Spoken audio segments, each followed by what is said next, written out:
একটা সন্তান রাতে ঘুমের মধ্যে তার বাবার বুকে মায়ের দুধ খোঁজে। আচ্ছা, এর চেয়ে কি কষ্ট আর হতে পারে? আর একটাও বলেন তো।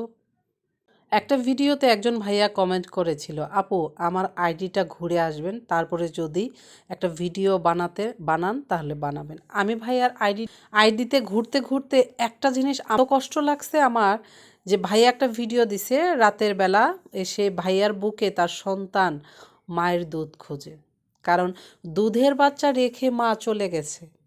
আমি পৃথিবীতে যত যুক্তিসম্পন্ন কথা বলেনি না কেন যে আপনার হাজবেন্ড সবচেয়ে বড় খারাপ, আমি সেটাও যদি মেনে নেই, তাহলে আমার হাজবেন্ড যদি মনে করেন সবচেয়ে খারাপ, তারপরেও তো আমি সেই হাজবেন্ডকে ছেড়ে যদি আমি চলেও যাই, আমি তো আমার সন্তান রেখে যাব না।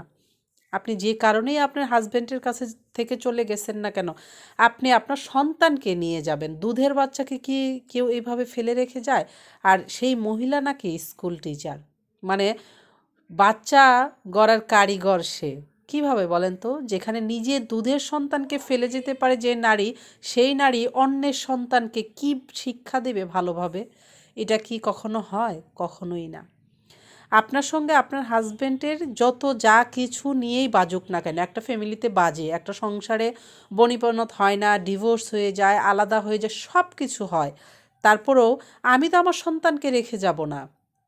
আমার স্বামীর সাথে যখন আমার বনিবনাত হবে না, আমি তাকে ছেড়ে চলে যাব। হ্যাঁ, হয়তোবা আমি খারাপ, না হলে সেই খারাপ, যে কোনো একটা সমস্যার কারণে তো আমরা সংসারটা ছেড়ে চলে যাই। তবে আমি আমার সন্তানকে রেখে যাব না তো। আমি আমার সন্তানকে সাথে নিয়ে যাব।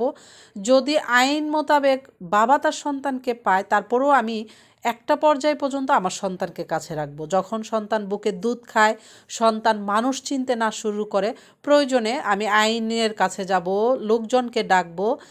এবং আমি যদি না পালতে পারি, যে আমার সামর্থ্য নাই, প্রয়োজনে আইনের কাছে বলবো যে বাচ্চার বাবা যেন বাচ্চার ভরণ পোষণের খরচ দেয়, তারপরেও বাচ্চাকে আমি আমার কাছে রাখবো। কারণ সন্তান নিষ্পাপ, সন্তান মা ছাড়া পৃথিবীতে সন্তানকে কেউ ভালো বোঝে না। আচ্ছা, একটা কথা বলেন তো, একজন মেয়েই কেন মা হয়? অবশ্যই আল্লাহ তাআলা বুঝতে পারছেন যে একজন মেয়েই মা হওয়ার মতো যোগ্য, এর জন্যই তো একজন মেয়েকে মা বানায়, তাই না?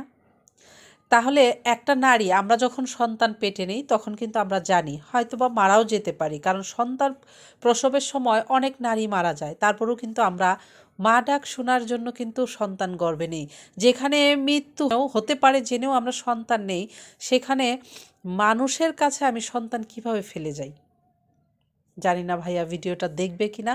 তার পারিবারিক সমস্যা আমি যদিও জানি না, ভাইয়া তার আইডিটা দেখতে বলছে, দেখে আমি এতটুক আমার খারাপ লাগছে যে কোনোভাবেই কোনো মা তার সন্তানকে যদি রেখে যায়, আমি ব্যক্তিগত হিসেবে এই নারীকে আমি পছন্দ করি না।